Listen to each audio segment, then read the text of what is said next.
What's up, tobacco enjoyers? Jetson's pipe from the future. Captain Black Grape.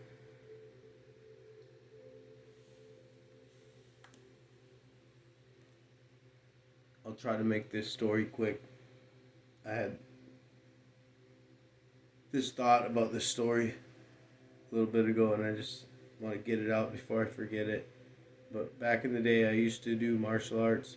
Well, I mean, I did martial arts from like late teens to mid 30s at this school, and it was pretty hardcore. Like, I can't stress that enough. I'm not trying to sound tough, but we used to full contact spar, and this school is like a well respected school now, so this isn't like any joking around stuff. Um, like they send people to like nationals every year for a long time, and they have been involved in the Olympics. I think there might have been people in the Olympics because it is an Olympic sport now. But this isn't about tournaments. This is about sparring, like actual, hitting each other hard and stuff, and doing stuff that's not allowed in tournaments. And there's this kid Jim. He was a couple years younger than me. We'll call him Jim, even though that's his real name. We'll just call him Jim because that is his real name. We we're all sitting in a big circle, like we would on sparring night, which was Friday night, and one of the teachers. These are like 6'2" Korean guys. They're brothers, and their dad started the school, and he'll teach us sometimes too, which is an honor when he did. But anyway, he's passed away. Rest in peace. Even though I'm not gonna name him, I'm not gonna dox the situation. But this kid Jim, the teacher knows about him being bullied and stuff, and he decides that he's gonna make Jim spar him. So he's whomping on Jim. Like, he's beating him up. He's like, come on, Jim, I want you to stand up for yourself. I'm not going to stop until you, like, show me some real aggression. Like, show me something good. Show me something. Come on, show me something. Jim's just getting beaten down and beaten down.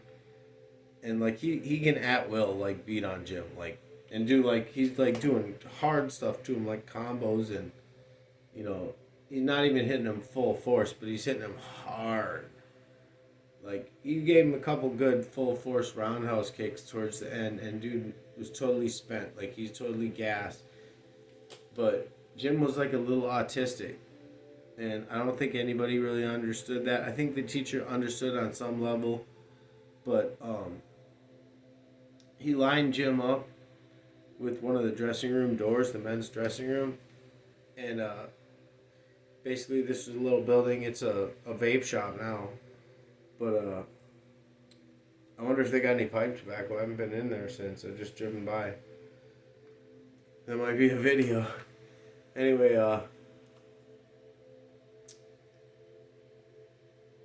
it had like a little bit like a wall, a drywall wall, added about 6 feet on to make like two dressing rooms and like the office, the front office, and the door jamb was just a 2x4 like bolted into the ground. And he like real quick turning back kicks Jim like right in the guts, like right above the pelvis to like fold him and send him flying. Slams him into that door like he's in the air when he hits that door.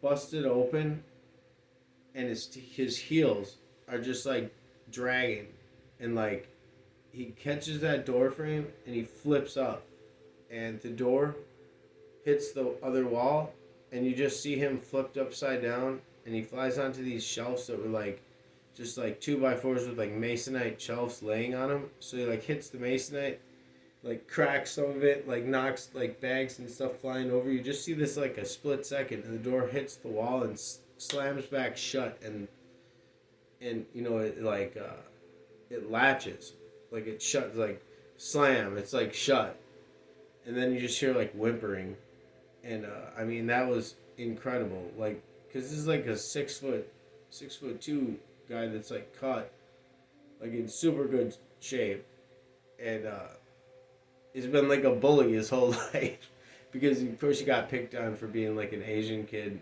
in the burbs, and there's stories about them when they were in school and stuff going around. There was still going around. when I was younger, and then anyway, but yeah, Jim. After that, before that, we kind of clown on Jim sometimes because he didn't like stick up for himself, and he was kind of like a know-it-all. He's kind of like Dwight from The Office kind of energy, and he had glasses, and he was kind of like a classic nerd-looking guy, and he after that we like kind of respected him because he didn't quit. He didn't. He never showed the aggression the teacher wanted that day, but he never like totally gave up, and like he didn't sit down. He didn't run away. But I remember one time because I used to give him a ride home sometimes because he just lived, maybe a mile and a half down the same street that the school was on. He lived a couple blocks off that, and I lived on that street. I lived on the corner of one of the side streets. So I'd drive him home sometimes. One time that it had snowed and it was really slippery, and I pull in this parking lot, and I'm like, check this out. And I started doing some like reverse donuts because it was a front wheel drive. I had a Oldsmobile Cutlass Sierra I was borrowing from my dad. A little no, it was I think it was a 4-cylinder. Might have been a 6. I don't remember. But I turn my lights out and I start whipping donuts. I'm cranking around, and Jim's laughing just hysterically, because he's a little autistic, and he's like, this just is the most amazing thing ever to him, and he's like laughing and crying like hysterically. He can't breathe. He's just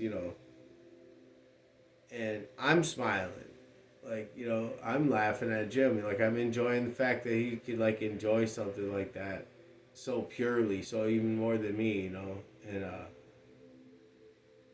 all of a sudden I see some parking lights come on, like ahead of me, facing me, and I'm spinning around, so I realize there's a car in the parking lot, like over in the back of the parking lot, and I stop, and I'm like, I can see it, like I'm almost facing it, and all of a sudden he flicks on his lights and like a bright spotlight, and it's a cop, and he sees Jim's face, and Jim's still like laughing hysterically, like he doesn't even realize that anything happened, and he sees the light come on, and he kind of looks, but he's still laughing, and I think the cop saw his face and just saw like the pure joy, and maybe thought he was a little special, and I'm just like his big brother taking. I had total big brother energy when this was happening, that I was feeling, and he's only like a year and a half, 2 years younger than me, really.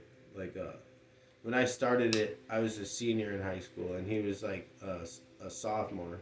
He was becoming a sophomore, and I was becoming a senior, and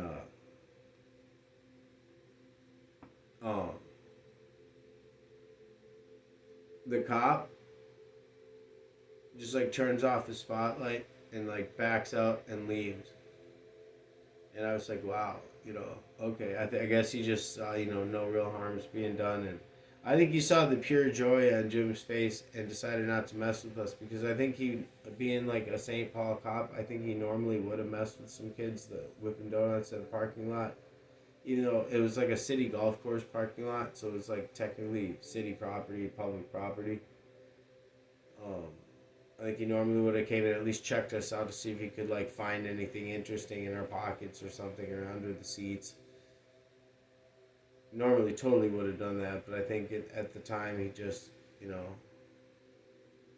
and the thing that really struck me is like after like taking an ass beating like that, and after life beating this kid down, like getting bullied and stuff, that he could still like find pure joy. That I want to be more like Jim, and that's what I'm trying to do, so that's why I made this video. My Captain Black Grape. I let it go out because I was rambling too much. Anyway, whatever. 1PS. Love it.